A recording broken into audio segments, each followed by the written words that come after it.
Olá pessoal, vamos agora estudar o livro de Êxodo, capítulo 19. Êxodo 19 vai falar, Deus fala com Moisés no Monte Sinai. Então vamos meditar na palavra de Deus. Ele diz: ao terceiro mês da saída dos filhos de Israel da terra do Egito, no mesmo dia, chegaram ao deserto de Sinai. Então, veja, 3 meses no deserto caminhando, experimentando a providência de Deus, aprendendo a confiar em Deus, então eles chegam no Monte Sinai. E aí ele vai dizer no versículo 2: porque partiram de Refidim e entraram no deserto de Sinai, onde se acamparam. Israel, pois, ali se acampou em frente ao monte. Quer dizer, Refidim é onde faltou água, naquele tempo. Refidim, onde eles batalharam com os amalequitas. Israel, ele acampou em frente ao monte. Então, Deus trouxe eles aqui com um propósito, porque é aqui no Monte Sinai que Deus vai dar a lei para o povo. Deus vai instituir o sacerdócio, que vai acontecer a construção do tabernáculo, a construção das mobílias do tabernáculo, as ordenanças, dos sacrifícios, tudo aqui no Monte Sinai. Deus, então, aqui iria entrar em aliança com o seu povo. Eles vão ficar aqui cerca de 11 meses, nessa região do Sinai, aprendendo de Deus, sendo instruídos por Deus. E ele fala no versículo 3: subiu Moisés a Deus, e o Senhor o chamou do monte, dizendo: assim falarás à casa de Jacó, e anunciarás aos filhos de Israel. Então subiu Moisés a Deus, né? Então, no Monte Sinai. Quer dizer, diz aqui para nós que ele subiu para se encontrar com Deus. E aqui você começa a entender a intimidade que Moisés tinha com Deus, né? E como o relacionamento de Moisés crescia com Deus gradativamente. Começou um relacionamento lá na sarça ardente, e agora é um relacionamento mais profundo, onde Moisés é chamado ali no topo do Monte Sinai para se encontrar com Deus e ouvir coisas particulares de Deus, para passar para o povo, para passar para as pessoas. Vos tendes visto o que fiz aos egípcios, como vos levei sobre asas de águias e vos trouxe a mim. Quer dizer, Deus aqui se compara a uma águia carregando, os seus filhotes, que trouxe eles para perto. Um Deus de relacionamento. Quer dizer, não é um Deus distante, um Deus inacessível, como os deuses dos povos vizinhos, mas era um Deus que amava relacionar-se com o seu povo. E ele fala aqui: agora, pois, se diligentemente ouvirdes a minha voz e guardardes a minha aliança, então sereis a minha propriedade peculiar entre todos os povos, porque toda a terra é minha. Então veja, não basta apenas ouvir, tem que guardar também, né? Tem que guardar, não basta irmos à igreja todo domingo, todos os dias, né? Não basta ouvirmos ali diversas pregações, mas não guardarmos o que Deus está nos ensinando. É como se Deus estivesse dizendo: olha, eu estou separando vocês dentre todos os povos que existem para vocês serem a minha propriedade peculiar. É muito forte isso, né? E vós me sereis um reino sacerdotal e um povo santo. Estas são as palavras que falarás aos filhos de Israel. Quer dizer, não porque Israel tinha algo de bom nele, não. Mas apesar das faltas de Israel, Deus, em sua graça, escolheu amá-los, escolheu separá-los, escolheu fazer deles a sua propriedade peculiar. Então a palavra santa significa separada, distinta para Deus, consagrada a Deus. E disse o Senhor a Moisés: eis que eu virei a ti numa nuvem expensa, para que o povo ouça falando eu contigo e para que também te creiam eternamente, porque Moisés tinha anunciado as palavras do seu povo ao Senhor. Quer dizer, eu vou me manifestar a esse povo de uma forma que eles ainda não me conhecem. Quer dizer, Deus é um Deus de relacionamento, né? E é muito forte isso, porque lá no Egito o povo viu o poder de Deus, as pragas, a mão poderosa de Deus, mas agora aqui eles verão uma manifestação do próprio Deus. Então Deus fala assim: Moisés, fica tranquilo, que eu cuido da sua reputação diante do povo, da sua credibilidade diante do povo. Eu vou me manifestar, eu virei a você, para que o povo creia sempre em você.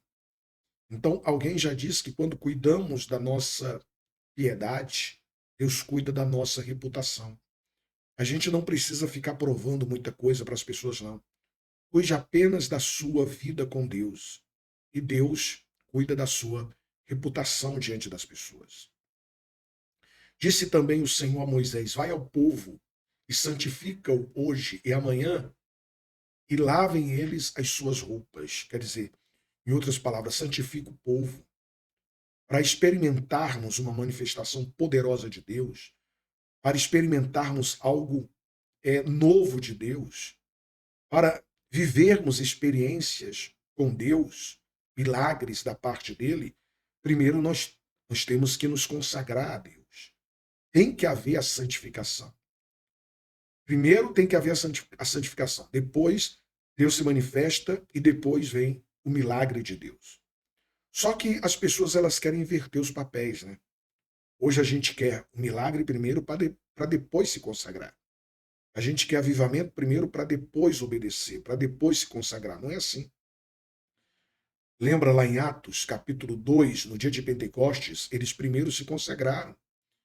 Eles passaram 10 dias buscando ao Senhor. Depois de se consagrarem e buscarem de forma perseverante o Espírito Santo, diz lá que o Espírito Santo desce e batiza eles. Então, no reino de Deus é assim. Oração precede experiência. Consagração precede milagre. Estejam prontos para o terceiro dia, porquanto no terceiro dia o Senhor descerá diante dos olhos de todo o povo sobre o monte Sinai. Quer dizer, não foi algo escondido, não. Né? É para o povo ver mesmo. Então, obviamente, esse descerá aqui, você deve entender como o próprio Deus descendo. Era uma manifestação de Deus.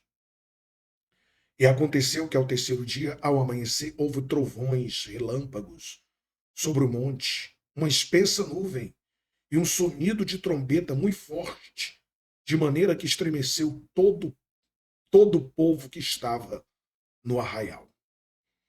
Quer dizer, todo o povo que estava no arraial tremeu de medo. E quem não tremeria, não é verdade? Viu o Monte Sinai, uma montanha daquele tamanho. Os textos sagrados dizem para nós que o Sinai tremia com a manifestação da glória de Deus. Uma nuvem espensa descendo, trovões, raios descendo sobre o Sinai, a glória de Deus se manifestando no Sinai. Quem é que não tremeria de medo com uma manifestação dessa, né? Grandiosa de Deus? Quer dizer, a nossa estrutura não aguenta a manifestação da glória de Deus na nossa vida. Deus ele tem realmente que medir o tipo de experiência que nos dá, porque senão a nossa estrutura não aguenta. Né? Lá em Apocalipse, no capítulo 1, fala que quando Jesus se manifestou para João, ele caiu sobre o seu rosto. Aí Jesus colocou sobre ele a destra e o levantou. Daniel, quando tinha aquelas visões de Deus, aquelas manifestações de Deus, ele caía, ele ficava doente por dias. Então tem certas experiências de Deus que nos joga por terra. Deus sabe disso. É por isso que ele nos dá experiências de acordo com o que aguentamos. Quem somos nós, seres humanos mortais e pecadores, para aguentar, experimentar tudo a respeito de Deus? Não tem como, é impossível. Só lá na glória conseguiremos, sem tremer, estarmos diante do próprio Deus e do seu resplendor da glória. Ele vai falar, e todo o monte fumegava, porque o Senhor descera sobre ele em fogo, e a sua fumaça subiu como fumaça de uma fornalha, e todo o monte tremia grandemente. e o sonido da trombeta ia crescendo cada vez mais. Moisés falava e Deus lhe respondia em alta voz. Imagina a cena, hein? Todo o monte tremia, o povo tremeu, Moisés tremeu, e o som da trombeta ia aumentando cada vez mais. Moisés falava e Deus lhe respondia no trovão. Quer dizer, relacionamento profundo com Deus, intimidade com Deus. Moisés falava e Deus respondia. Quer dizer, essa experiência não é só para Moisés, essa experiência também está disponível para nós, só depende de você. Tem um texto na Bíblia que diz: clama a mim e eu te responderei, anunciar-te coisas grandes, né? Coisas grandes. Quer dizer, se a gente não tem respostas de Deus, é porque não estamos clamando como deveríamos clamar. Então disse Moisés ao Senhor: o povo não poderá subir ao monte Sinai, porque tu nos tens advertido, dizendo: marca termos ao redor do monte e santifica-os. E disse-lhe o Senhor: vai, desce, depois subirás, tu e Arão contigo, os sacerdotes, porém, e o povo não ultrapasse o termo para subir ao Senhor, para que não se lance sobre eles. Então Moisés desceu ao povo e disse-lhe isto. E descendo o Senhor sobre o monte Sinai, sobre o cume do monte, chamou o Senhor a Moisés ao cume do monte, e Moisés subiu. E disse o Senhor a Moisés: desce, adverte ao povo que não ultrapasse o termo para ver o Senhor, para que muitos deles não pereçam. E também os sacerdotes que se chegam ao Senhor se hão de santificar, para que o Senhor não se lance sobre eles. Quer dizer, o Senhor então chama Moisés lá no centro da manifestação, e Moisés vai, né, porque Moisés desejava intimidade com Deus e conhecer cada vez mais a respeito de Deus. E depois Moisés desce ao povo, passa as instruções, né, para o povo, e, e é muito forte, né? É muito profundo essa passagem. Ele desceu, passou as instruções para o povo, e ali ele foi capacitado por Deus. Quem se entrega é capacitado por Deus. Faça isso na sua vida espiritual. Se entregue a Deus para que ele possa te capacitar como ele capacitou a Moisés. Bem, nós vamos meditar agora no próximo vídeo, no capítulo 20, para esse vídeo não ficar muito longo, tá certo? Deus abençoe a todos.